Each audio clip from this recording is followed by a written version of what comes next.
ఐక్యరాజ్య సమితిలో పాకిస్తాన్కు గట్టి ఎదురుదెబ్బ తగిలింది. ఉగ్రవాద సంస్థ జైషే మహమ్మద్ చీఫ్ అజార్ మసూద్ను అంతర్జాతీయ ఉగ్రవాదిగా ప్రకటించాలని అమెరికా, ఫ్రాన్స్, బ్రిటన్ డిమాండ్ చేశాయి.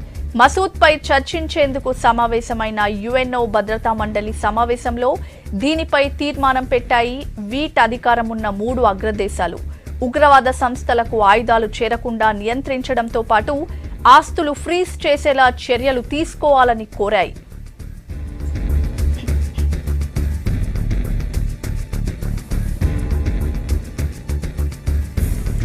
ఇక శాంతి మంత్రం పఠిస్తూనే యుద్ధ సన్నాహాలు చేస్తోంది పాకిస్తాన్. పిఓకేలో భారీగా బలగాల్ని మోహరిస్తోంది. ఎల్ఓసికి సమీప గ్రామాల్లోని ప్రజల్ని ఖాళీ చేయిస్తోంది. పూంచ్ జిల్లాలోని కృష్ణఘాటి సెక్టర్లో పాక్ రేంజర్లు కాల్పులు జరిపారు. పాక్ కాల్పుల్ని భారత బలగాలు సమర్థవంతంగా తిప్పికొడుతున్నాయి. పాకిస్తాన్లోని అన్ని ఎయిర్పోర్ట్లను మూసివేశారు.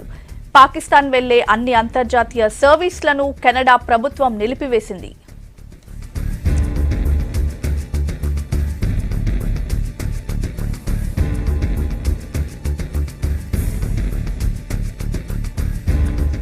మరిన్ని అప్డేట్స్ భరత్ అందిస్తారు. భరత్, జైషేపై వీటో దేశాల తీర్మానాన్ని ఎలా చూడాలి? ఇప్పుడు చైనా ఎలా స్పందించే అవకాశం ఉంది?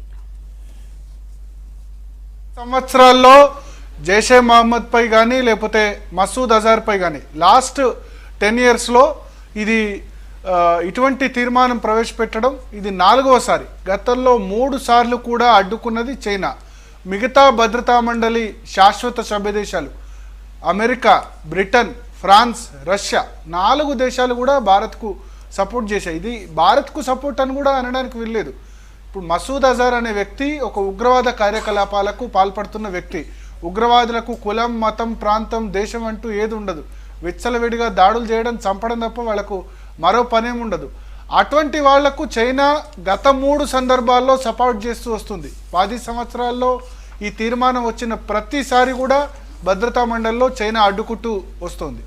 మనం అసలు భద్రతా మండలి స్ట్రక్చర్ గురించి తెలుసుకుంటే ఐక్యరాజ్య సమితిలో ప్రధాన సంస్థ ఏదైనా ఉందంటే అది యుఎన్ సెక్యూరిటీ కౌన్సిల్ భద్రతా మండలి. ఎందుకంటే ఈ భద్రతా మండలే ఈ భద్రతకు సంబంధించిన అంశాలన్నీ కూడా పర్యవేక్షిస్తుంది. ఎస్పెషల్లీ 2 దేశాల మధ్య కాన్ఫ్లిక్ట్స్ వచ్చినప్పుడు కానీ, యుద్ధపరమైన పరిస్థితులు నెలకొన్నప్పుడు, ఇటువంటి ఉగ్రవాద సంస్థలపై చర్యలు ఇవన్నీ కూడా భద్రతా మండలి చూసుకుంటుంది. ఈ భద్రతా మండలిలో మొత్తం 15 సభ్య దేశాలు ఉంటాయి. 15 సభ్య దేశాల్లో 5 సభ్య దేశాలు శాశ్వత సభ్య దేశాలు. నేను ఇంతకుముందు చెప్పిన దేశాలు America, Russia, Britain, France, China. India కూడా శాశ్వత సభ్యత్వం ఇవ్వాలన్న డిమాండ్ చాలా కాలంగా ఉంది. అయితే దాని మీద ఇంకా ఏకాభిప్రాయం కుదరలేదు. ఇంకొక 10 దేశాలు రొటేషన్ పద్ధతిలో మారుతూ ఉంటాయి. ప్రతి 2 సంవత్సరాలకు ఒకసారి ఎలక్షన్ జరుగుతూ ఉంటుంది. ఈ 10 సభ్య దేశాలు తాత్కాలిక సభ్య దేశాలుగా చెప్తూ ఉంటారు. సో ఇప్పుడు ఆ తాత్కాలిక సభ్య దేశాల్లో ఇప్పుడు ఇండియా ఉంది. లాస్ట్ టైం ఎలక్షన్ జరిగినప్పుడు ఇండియాకు 183 ఓట్లు వచ్చాయి. ఐక్యరాజ్య సమితిలో దాదాపు ప్రతి దేశం కూడా తాత్కాలిక సభ్య దేశంగా ఇండియాకు ఓటేసిన పరిస్థితి. 183 ఓట్స్ వచ్చి మనం తాత్కాలిక సభ్య దేశంగా ఉన్నాం. సో ఇప్పుడు లాస్ట్ 3 ఇన్సిడెంట్స్ పక్కన పెడితే, సరే లాస్ట్ టైం అంటే మనం ఒక జైషే మహమ్మద్ ఉగ్రవాద సంస్థ లేకపోతే మసూద్ అజార్ ఉగ్రవాద అంటే చైనా నమ్మకపోవచ్చు. కానీ ఈసారి స్వయంగా పుల్వామా దాడి ఘటన జరిగిన ½ an hourలోనే జైషే మహమ్మద్ వీడియో రిలీజ్ చేసింది. ఈ దాడులకు మేమే బాధ్యత వహిస్తున్నాం, ఇది చేసింది మేమే అని వాళ్ళు ఏదో గొప్ప పని చేసినట్టు గర్వంగా ప్రకటించుకున్నారు. సో ఇంత ఇప్పుడు వాళ్ళంతటా వాళ్ళే స్వయంగా ప్రకటించుకున్నా సరే జైషే మహమ్మద్ ఉగ్రవాద సంస్థ కాదు, లేకపోతే మసూద్ అజార్ గ్లోబల్ టెర్రరిస్ట్ కాదు అని చైనా కనుక వాళ్ళకి సపోర్ట్ చేస్తే ఇక మనం ఇంకా ఎక్స్పెక్ట్ చేయాల్సిన అవసరం లేదు. చైనా జీవితాంతం కూడా ఈ విషయంలో మనకు సపోర్ట్గా ఉండదని. ఇప్పుడు వాళ్ళంతటా వాళ్ళు ఒప్పుకున్నా సరే దాన్ని గ్లోబల్ టెర్రరిస్ట్ కాదని చైనా అడ్డుపడితే కనుక ఇంకా ఎవరు కూడా ఏం చేయలేరు. సో ప్రపంచ దేశాల నుంచి కూడా చైనా మీద ఒత్తిడి ఉంది. ఇప్పటివరకు అయితే వాళ్ళ స్టాండ్ అయితే మార్చుకోలేదు. మొన్న కూడా ఈ పుల్వామా అటాక్స్ జరిగిన తర్వాత ఇండియా ఎయిర్ స్ట్రైక్స్ ముందు కూడా మా స్టాండ్లో మార్పు ఏమీ లేదన్నారు. కానీ తాజా సిచ్యువేషన్ నేపథ్యంలో మరి చైనా తన వైఖరి ఏమైనా మార్చుకుంటుందా? ఈ భద్రతా మండలిలో రూల్స్ విషయానికి వస్తే ఈ 5 శాశ్వత సభ్య దేశాల్లో ఏ ఒక్క దేశం కాదన్నా ఇంకా ఆ తీర్మానం అన్నది పాస్ కాదు. ఇప్పుడు 5 శాసనసభ్య దేశాలు 4 దేశాలు అవుట్రైట్గా మనకు సపోర్ట్ ఉన్నాయి. ఇన్ఫ్యాక్ట్ యుఎస్, బ్రిటన్, ఫ్రాన్స్ ఈ 3 తీర్మానం ప్రవేశపెట్టాయి. రష్యా కూడా ఆటోమేటిక్గా మనకు చిరకాలం మిత్రుడు, రష్యా కూడా అవుట్రైట్గా సపోర్ట్ చేస్తుంది. ఇక పేచి వచ్చిందల్లా చైనాతోనే. చైనా వీటో చేస్తే కనుక ఈ తీర్మానం పాస్ కాదు, జైషే మహమ్మద్కు ఫండింగ్ ఆగిపోదు. ఈ తీర్మానం వల్ల లాభం ఏంటంటే గ్లోబల్ మసూద్ అజారు ప్రపంచ ఉగ్రవాదిగా ఒకటి అవుతాడు. రెండోది జైషే మహమ్మద్ ఉగ్రవాద సంస్థకు వాళ్ళు పాకిస్తాన్లో ఉన్నారు, వాళ్ళ బ్యాంక్ అకౌంట్స్ అన్నీ పాకిస్తాన్లో ఉన్నాయి, విదేశాల నుంచి కూడా ఫండింగ్ అందుతోంది. చాలా కంట్రీస్ నుంచి ఎస్పెషల్లీ ఎక్కడెక్కడైతే ఉన్నాయో చాలా కంట్రీస్ నుంచి వాళ్ళకి ఫండింగ్ అందుతుంది. ఈ టెర్రర్ ఫండింగ్ అంతా కూడా ఈ వచ్చిన నిధులతోనే వాళ్ళు ఈ దాడులు చేస్తున్నారు. ఆ నిధులు ఆగిపోతే వాళ్ళ దాడులు ఆగిపోతాయి, బ్యాంక్ అకౌంట్లు పూర్తిగా స్తంభించిపోతాయి. కానీ దానికి చైనా ముందుకు రాకపోవడం వల్ల ఇప్పటివరకు కూడా ఆ తీర్మానం ఆమోదం పొందలేదు. ఈసారైనా చైనా మారుతుంది, చైనా సపోర్ట్ చేస్తుందని మనం ఆశిద్దాం. బట్ అల్టిమేట్గా అయితే చైనాకు చిరకాల మిత్రుడు పాకిస్తాన్.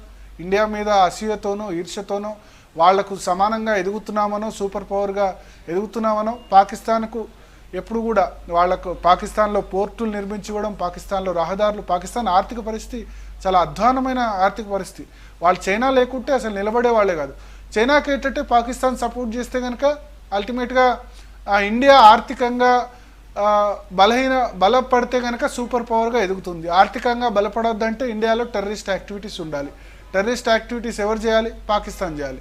పాకిస్తాన్ సపోర్ట్ చేస్తే ఇండియాలో జమ్మూ కాశ్మీర్లో లేకపోతే ఇంకా ప్రాంతాల్లో బాంబు దాడులు ఇవన్నీ రెగ్యులర్గా రొటీన్గా జరిగితే ఇక్కడ మనకు పెట్టుబడులు రాకూడదు, మన పెట్టుబడులు సురక్షితం కాకూడదు అన్నది చైనా స్ట్రాటజీ.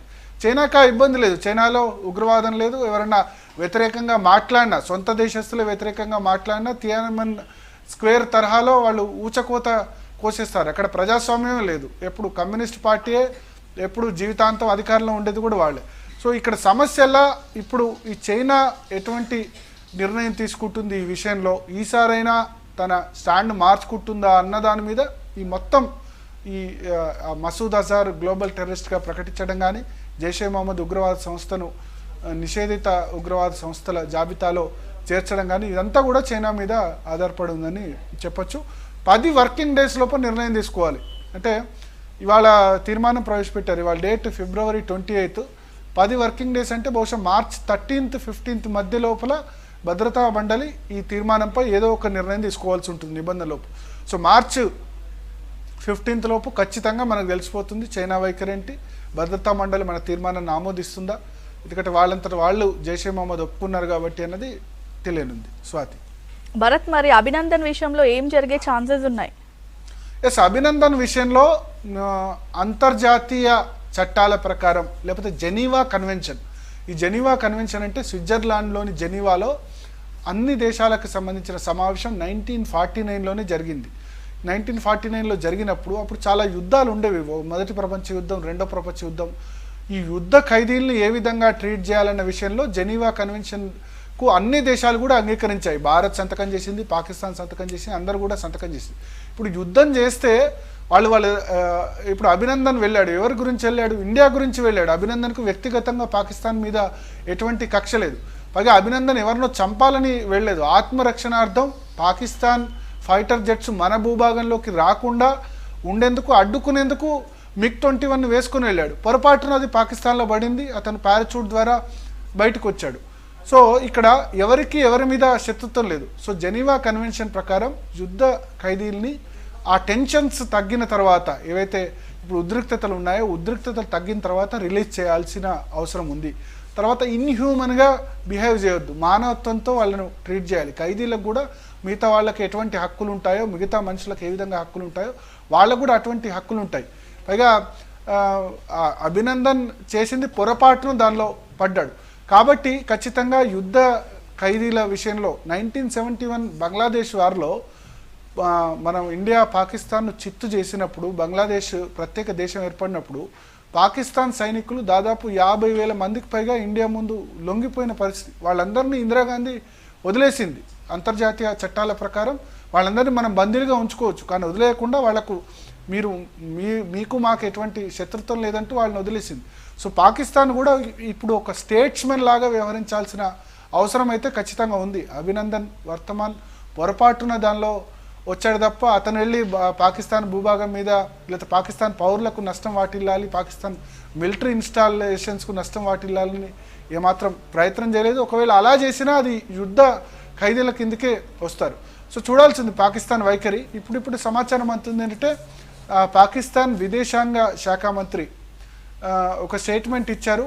టెన్షన్స్ తగ్గితే గనక మేము ఈ అభినందన్ను అప్పగించే అంశాన్ని పరిశీలిస్తాం అని స్టేట్మెంట్ ఇచ్చారు. ఎందుకంటే అభినందన్కి ఏమైనా హాని తలపెట్టినా అంతర్జాతీయ సమాజం నుంచి ఒత్తిడి ఉంటుంది. మనం చూసాం నిన్న మొదలు పాకిస్తాన్ సంబంధించి సమాచార శాఖ ట్వీట్ చేసింది, అతను గాయపరిచి అతను రక్తంతో ఉన్న దృశ్యాలు, అతని చేతులు వెనక్కు కట్టేసిన దృశ్యాన్ని. ఆ తర్వాత వెంటనే ట్వీట్ను తొలగించింది. ఎందుకంటే అది జెనీవా కన్వెన్షన్కు, జెనీవా నిబంధనలకు అది విరుద్ధం కాబట్టి వెంటనే ఆ ట్వీట్ను తొలగించింది. కానీ అయినా సోషల్ మీడియాలో లేకపోతే మిగతా చోట్ల పాకిస్తాన్ టీవీల్లో వాళ్ళు సర్క్యులేట్ చేస్తున్నారు.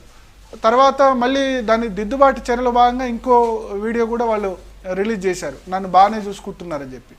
సో అల్టిమేట్గా వీడియో షూట్ చేసినప్పుడు వాళ్ళ బెదిరింపులకు ఏ విధమైన చెప్పొచ్చు, బట్ డెఫినెట్గా బాగా చూసుకోవాల్సిన అవసరం అయితే ఖచ్చితంగా ఉంది అంతర్జాతీయ చట్టాల ప్రకారం. దాని పాకిస్తాన్ అంతర్జాతీయ చట్టాలను ఫాలో అవుతుంది, నిబంధనలు ఫాలో అవుతుందని మనం డెఫినెట్గా ఆశిద్దాం. స్వాతి భరత్, మరి నిన్న పాక్ ప్రధాని ఇమ్రాన్ చర్చలకు సిద్ధమని చెప్పారు కదా, మరి తాజాగా ఎల్ఓసిలో పాక్ రేంజర్ల కవ్వింపు మాత్రం ఆగడం లేదు. మరి దీన్ని ఎలా అర్థం చేసుకోవాలి మనం? అంటే పాకిస్తాన్ చెప్పేది ఒకటి ఉంటుంది, చేసేది ఒకటి ఉంటుంది. ప్రపంచ సమాజం దృష్టిలో ఇప్పుడు పాకిస్తాన్కు సపోర్ట్ నిలిచిపోయింది. మనం వెళ్ళి వాళ్ళ దేశం మీద దాడి చేసిన అంతర్జాతీయ సమాజంలో పెద్దగా సపోర్ట్ రావట్లేదు. చైనా కూడా నిన్న సుష్మా స్వరాజ్ చైనాలో పర్యటించినప్పుడు చైనా కూడా నిన్న కొంచెం డోసు పెంచినట్టే మాట్లాడింది. అది మరి సుష్మా స్వరాజ్ చైనాలో ఉన్నందుక లేకపోతే వేరే విషయమా అని తెలియదు. కానీ అమెరికా అయితే గట్టి వార్నింగ్ ఇస్తుంది, ముందు మీరు ఎట్టి పరిస్థితుల్లో ఉగ్రవాదులకు సహకారం అందించకండి అని చెప్తున్నారు. ఇమ్రాన్ ఖాన్కు నిజంగా శాంతి చర్చలు చేయాలనున్నా అక్కడ ఆర్మీ సైన్యం సహకరించే పరిస్థితి లేదు. వాళ్ళకేంటంటే ఆర్మీ మీద మంచి ఇంప్రెషన్ కలగాలంటే, ఆర్మీ మీద పాకిస్తాన్ ప్రజలకు మంచి గౌరవం పెరగాలంటే ఇటువంటి దాడులు చేయాలన్నదే ఆర్మీకి సంబంధించిన టార్గెట్గా ఉంటుంది. సో ఇమ్రాన్ ఖాన్ చర్చలు చేయమంటున్నాడు సరే, బట్ చర్చలు చేసే ముందు ఒక ప్రాతిపదిక ఉండాలి. చర్చలకు మనం కూడా సిద్ధం. ఒకవైపు దాడులు చేస్తూ ఇంకోవైపు చర్చలు అంటే ఎట్లా? ఒకవైపు పుల్వామా అటాక్ సంబంధించి జైషే మహమ్మద్ ఉగ్రవాద సంస్థ మాది బాధ్యత అని ప్రకటించుకుంది. దాని చీఫ్ మసూద్ అజారు పాకిస్తాన్లో ఉన్నాడు. మీరు ఆయన మీద యాక్షన్ తీసుకోండి, ఆయన మీద చర్య తీసుకోండి. పోనీ ఇండియాకు అప్పగించడం కాకుండా మీరు ఆయన ఏదైనా యాక్షన్ తీసుకొని మీ జైల్లోనే పెట్టండి. పెట్టకుండా మళ్ళీ చర్చలు అంటే కనుక అంటే చర్చలకు ఎవరైనా యుద్ధాన్ని కోరుకోరు. బట్ ఒక ఇండియాకు కూడా ఒక కాన్ఫిడెన్స్ అయితే ఇమ్రాన్ ఖాన్ కలిగించాల్సిన అవసరం ఉంది. సరే, ఇంతకుముందు రాజకీయ నాయకులు వేరు, ముషారఫ్ వేరు, నవాజ్ షరీఫ్ వేరు అని అనుకుందాం. బట్ ఇమ్రాన్ ఖాన్ నుంచి ఏదైనా ఒక కాన్ఫిడెన్స్ మెజర్, ఆయన కొత్తగా ప్రధాని అయ్యారు కాబట్టి ఏదో ఒక గట్టి చర్య ఉగ్రవాదులపై తీసుకున్నట్లు అనిపితే కనుక పాకిస్తాన్ ఒక అడుగు ముందుకు వేస్తే ఇండియా 2 అడుగులు ముందుకు వేసే అవకాశం ఉంటుంది. సరే, ఇప్పుడు ఇంత జరిగిన తర్వాత ఇప్పుడు చర్చలు అని అంటున్నారు, బట్ ఒక కన్సిస్టెన్సీ ఫారెన్ పాలసీలో కానీ లేకపోతే ఇటువంటి విషయాల్లో ఒక కన్సిస్టెన్సీ ఉండాల్సిన అవసరం ఉంది. యుద్ధాన్ని ఎవరు కూడా కోరుకోవట్లేదు, కానీ ఆ కన్సిస్టెన్సీ కానీ లేకపోతే ఇప్పుడు ఇమ్రాన్ ఖానే చర్చలు అని మాట్లాడారు కాబట్టి ఆయనే ఒక అడుగు ముందుకేసి టెన్షన్స్ తగ్గే విధంగా మసూద్ అజార్ మీద చర్య తీసుకోవడమో లేకపోతే అభినందన్ను వెంటనే అప్పగించడమో ఇటువంటివి చేస్తే కనుక అవతలి దేశానికి కూడా కాన్ఫిడెన్స్ కొంత క్రియేట్ అవుతుంది. ఎస్, ఇమ్రాన్ ఖాన్ గట్టిగానే ఉన్నారన్న భావన నెలకొట్టుంది. లేకపోతే అది ఒట్టిగా చర్చలంటే మాత్రం ఏం లాభం లేదు. చర్చలకు ఒక అనువైన వాతావరణం ఏర్పడాలి. అందుకోసం పాకిస్తాన్ ముందు ప్రతిపాదించింది కాబట్టి వాళ్ళు ఒక ముందడుగు వేయాలి. హఫీజ్ సయీద్ మీదనో లేకపోతే మసూద్ అజార్ మీద ఏదో చర్యలు తీసుకొని ఏదో ఒకటి చేస్తే కనుక చర్చలని ముందుకు వెళ్ళొచ్చు. కానీ ఏమీ లేకుండా అటువైపు కాల్పులు జరుపుతూ ఇంకోవైపు ఎల్ఓసి దగ్గర కాల్పులు జరుపుతూ ఇంకోవైపు చర్చలు అంటే మాత్రం అది ఏ విధంగా సాధ్యమవుతుంది? ఇండియాలో ఉన్న లీడర్షిప్ కూడా ఒత్తిడి ఉంటుంది, నరేంద్ర మోడీ మీద కూడా ఒత్తిడి ఉంటుంది. ఇప్పుడు రేపు మోడీ చర్చలంటే ప్రతిపక్షాలు ఊరుకునే అవకాశం ఉంటుందా? ఇమీడియట్గా నీ స్టాండ్లో కన్సిస్టెన్సీ లేదు, ఒకసారి దాడులు అంటావు, ఇంకోసారి చర్చలు అంటావు అని ఉండే అవకాశం ఉంది. సో పొలిటికల్గా అటు ఇమ్రాన్ ఖాన్కు ఇటు నరేంద్ర మోడీకి ఇద్దరికి కూడా రాజకీయంగా ఒత్తిళ్ళు ఉంటాయి. అందులో పైగా ఇప్పుడు ఇండియాలో ఎలక్షన్ ఇయర్, ఇంకా 2 నెలల్లో ఎలక్షన్స్ ఉన్నాయి. సో అల్టిమేట్గా ఇవన్నిటి మీద ఆధారపడి ఉంటుంది ఇండో పాక్ సంబంధించిన భవితవ్యం అన్నది. అయితే టెన్షన్స్ అయితే తగ్గాల్సిన అవసరం ఉంది. అందుకు ముందు పాకిస్తాన్ చొరవ చూపి ఏదో ఒక యాక్షన్ తీసుకుంటే ఉగ్రవాద శిబిరాల మీద, ఇమ్రాన్ ఖాన్ పదే పదే చెప్తున్నారు పుల్వామా అటాక్ మీద మాకు ఆధారాలు ఇవ్వండి, మేము చర్యలు తీసుకుంటామని. ఆల్రెడీ ఇండియా చెప్తుంది మేము ఆల్రెడీ ఆధారాలు ఇచ్చాం, ఇంకా ఆధారాలు ఇచ్చేది ఏంది, జైషే మహమ్మదే ఉగ్రవాద సంస్థనే మేమే బాధ్యత అని చెప్పింది. ఇంకా మళ్ళీ ఆధారాలు దాన్ని ఇవ్వాల్సిన అవసరం ఉంది. జైషే మహమ్మద్ చీఫ్ ఎక్కడ ఉన్నాడు, దాని క్యాంపులు ఎక్కడ ఉన్నాయి, అవన్నీ కూడా తెలుసు పాకిస్తాన్కు. తెలిసి మళ్ళీ ఆధారాలు ఇవ్వమంటే ఆధారాలు ఇచ్చినంత మాత్రాన చర్యలు తీసుకుంటారా? గతంలో మనకు ఎగ్జాంపుల్స్ ఉన్నాయి. 26/11 ముంబై అటాక్ జరిగినప్పుడు కసబ్తో సహా 10 మంది పాకిస్తాన్ ఉగ్రవాదులు ఎక్కడి నుంచి వచ్చారు, 9 మంది చనిపోయారు. ఒకడు కసబ్ లైవ్లో పట్టుబడ్డాడు. సో అప్పుడు ఎక్కడి నుంచి వచ్చారు వాళ్ళంతా పాకిస్తాన్ నుంచి వచ్చారు. దానికి సంబంధించి ఆధారాలు ఇస్తే హఫీజ్ సయీద్ మీద చర్యలు తీసుకున్నారా? లష్కర్ తోయిబాద్ నేత చర్యలు తీసుకోలేదు. సో ఇటువంటి సమస్యలు ఉన్నాయి. కాన్ఫిడెన్స్ బిల్డింగ్ మెజర్ను ముందుగా పాకిస్తాన్ అయితే స్టార్ట్ చేయాల్సిన అవసరం అయితే మనకు కనబడుతుంది. Swathi. Right, thank you Bharat.